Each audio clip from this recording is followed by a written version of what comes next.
एक एक करके सांसद धन्यवाद दे रहे थे और साथ ही बधाई भी दे रहे थे। नवनिर्वाचित स्पीकर ओम बिरला को दूसरी बार वो स्पीकर चुने गए हैं। 2024 के चुनाव के बाद अब जब 18वीं लोकसभा का गठन हुआ है, इसमें ध्वनि मत से ओम बिरला चुन लिए गए हैं। विपक्ष ने मत विभाजन की मांग नहीं की। अगर मत विभाजन की मांग की जाती तो ध्वनि मत नहीं होता, और ऐसे में ध्वनि मत जब हुआ तब ओम बिरला लगातार दूसरी बार स्पीकर बन गए हैं। अगर वो अपना पूरा 5 साल का कार्यकाल पूरा करते हैं 2029 तक, तो वो पहले ऐसे स्पीकर बन जाएंगे जो 2 बार यानी कि पूरे 10 साल का कार्यकाल पूरा करेंगे। एक बार फिर कायम रही है परंपरा। लोकसभा में उन्होंने सभी सांसदों का स्वागत करते हुए कहा कि आप सभी का बहुत बहुत धन्यवाद आपके सहयोग के लिए, और आगे भी मैं उम्मीद करता हूं कि इन 5 सालों में आपका सहयोग बरकरार रहेगा। नेता विपक्ष राहुल गांधी को आप देख सकते हैं बधाई देते हुए ओम बिरला को।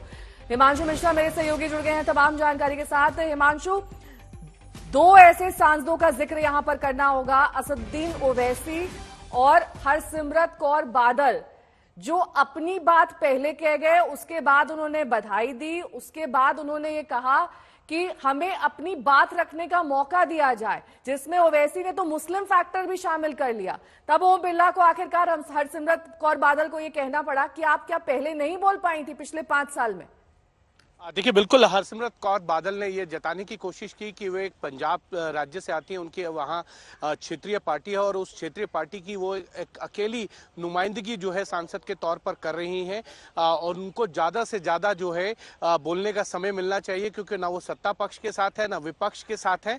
वो जो है अपनी बात रखें, तो इसलिए उनको पंजाबियत और पंजाब के मसलों उठाने के लिए ज़्यादा से ज़्यादा समय चाहिए। तब स्पीकर ने कहा कि पिछले 5 सालों में आपको बहुत मौके मिले, कि आपको कम मौके मिले, तो उन्होंने कहा नहीं, पिछली बार से ज्यादा मौके चाहिए। दूसरी तरफ अगर ओवैसी को देखेंगे तो ओवैसी ने साफ साफ ये कहा कि जो जिस कम्युनिटी की वो रिप्रेजेंटेशन करते हैं उसके लिए यहाँ पर जो है ज्यादा मौका उनको मिलना चाहिए। पिछले 5 सालों में उनको मौका मिला है, लेकिन इस बार उससे और ज्यादा मिलना चाहिए, क्योंकि जो सदन की सूरत है वो कुछ बदली है, और ऐसे में वो अपनी बात को और अच्छे से रख सके, इसके लिए उनको समय चाहिए। तो कहीं ना कहीं एक चीज लोकसभा स्पीकर के सामने तमाम दल ये रख रहे हैं कि अगर जब उनको बोलने का मौका मिले तो वो अपनी बात को अच्छे ढंग से रख सकें, ज्यादा से ज्यादा समय जो है उनकी पार्टी को मिले। लेकिन ये एक तरीके से अगर देखा जाए तो स्पीकर के हाथ में यही होता है कि जिस दल के पास जितनी संख्या है उसके अनुसार ही जो है जिस भी चर्चा के लिए समय निर्धारित किया जाता है उसका डिवीजन किया जाता है, और उस डिवीजन के आधार पर जो है वो उनके सदस्यों को बोलने का मौका मिलता है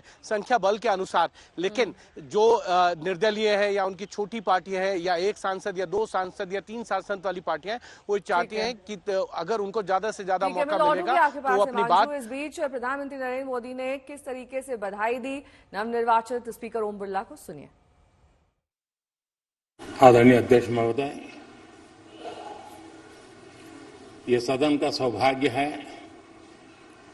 कि आप दूसरी बार इस आसन पर विराजमान हो रहे हैं। आपको और इस पूरे सदन को मेरी तरफ से मैं बहुत बहुत बधाई देता हूं।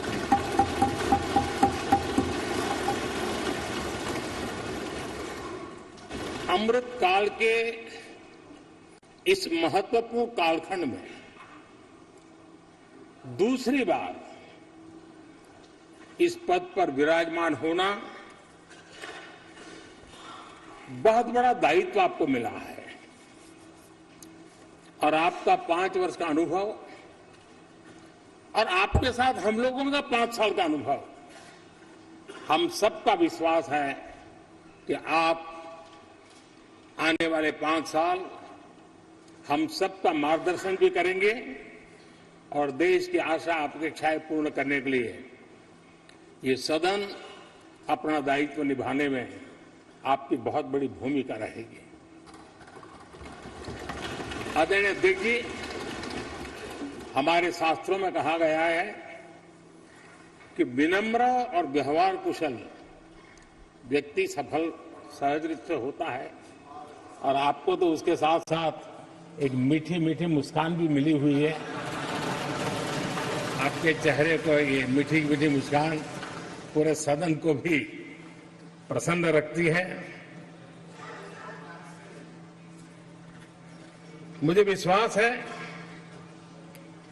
आप हर कदम पर नए प्रतिमान, नए कीर्तिमान गढ़ते आए हैं।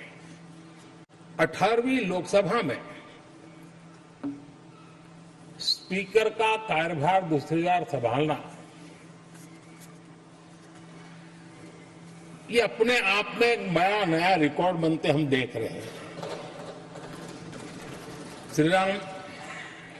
श्री बलराम जाखड़ जी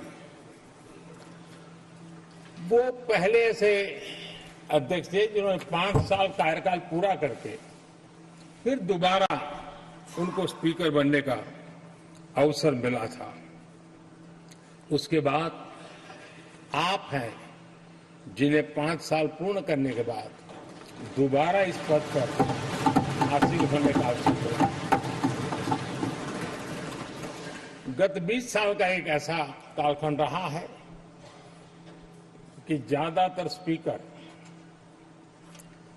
या तो उसके बाद चुनाव नहीं लड़े हैं या तो जीत करके नहीं आए हैं। आप समझ सकते हैं कि स्पीकर का काम कितना कठिन है कि उसके लिए दोबारा जीतना मुश्किल हो जाता है, लेकिन आप जीत करके आए हैं, इसके लिए एक नया इतिहास आपने गढ़ा। आदरणीय अध्यक्ष जी, इस सदन में ज्यादातर हमारे सभी माननीय सांसद आपसे परिचित हैं, आपके जीवन से भी परिचित हैं। और पिछली बार मैंने इस सदन में आपके संबंध में काफी कुछ बातें रखी भी थी और मैं आज उसको दोहराना नहीं चाहता हूं, लेकिन मैं एक सांसद के रूप में और हम सभी सांसद के रूप में आप जिस प्रकार से एक सांसद के नाते काम करते हैं, ये भी जानने योग्य है और बहुत कुछ सीखने योग्य है। मुझे विश्वास है कि आपकी कार्यशैली एज ए सांसद भी हमारे जो फर्स्ट टाइमर सांसद हैं, हमारे युवा सांसद हैं, उनको जरूर प्रेरणा देगी। आपने अपने कार्यक्षेत्र में, संसदीय क्षेत्र में